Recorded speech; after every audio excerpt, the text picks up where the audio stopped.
Now that some of the worst of Hurricane Sandy is behind us, that other superstorm is back. That's right, the race for the White House is on again. And it's hard to believe that after a campaign that has seemed to last forever, it is virtually tied with just 5 days to go until the big vote. Here's ABC's Karen Travers. In the final sprint to Election Day, both candidates have been angling for any advantage. And in New Jersey, President Obama had the biggest one of all, the power of the presidency. Off the campaign trail for a third straight day, President Obama surveyed the damage along a nearly 60-mile stretch of the Jersey Shore with Governor Chris Christie. We are here for you, and we will not forget. We will follow up to make sure that you get all the help that you need until you've rebuilt. Obama and Christie are a very unlikely pairing with less than a week until Election Day. The blunt, brash Republican governor is one of Mitt Romney's most staunch supporters.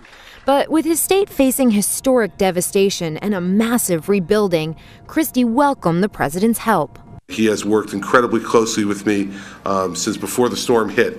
I think this is our sixth conversation since the weekend, and it's been a great working relationship. In such a tight race, Romney couldn't afford to lose another day on the campaign trail. He was in Florida, a state that's essentially a must-win for him.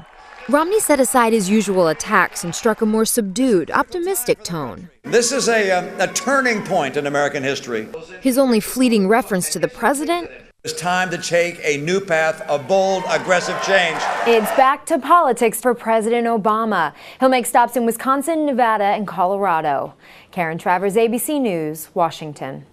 And by all measures, this is still a tied race that's still going to come down to a few key swing states, most notably Ohio. And according to a Quinnipiac CBS News New York Times poll that we got yesterday, Halloween, Obama's up by 5 points, 50-45 over Romney in Ohio. So if you know, like I said, you don't know the impact of the storm. You don't know. There's every poll says something a little bit different, right. So you don't know exactly how it's going to play out. But all eyes really Ohio and Florida. But then also the Democrats could be losing some ground in what they thought were solid blue states, including Michigan and Minnesota now. So you would think, though, the folks in Florida, with all the hurricanes that they get, they want someone that can respond vigorously and robustly to this type of tragedy. And with Chris Christie, again, vouching for President Obama, I would think that would have some sort of effect on perhaps Florida voters. You know what I'll say about this, and I hope I haven't, I've mentioned New Orleans a lot of times on the show this week, but I think when the way you see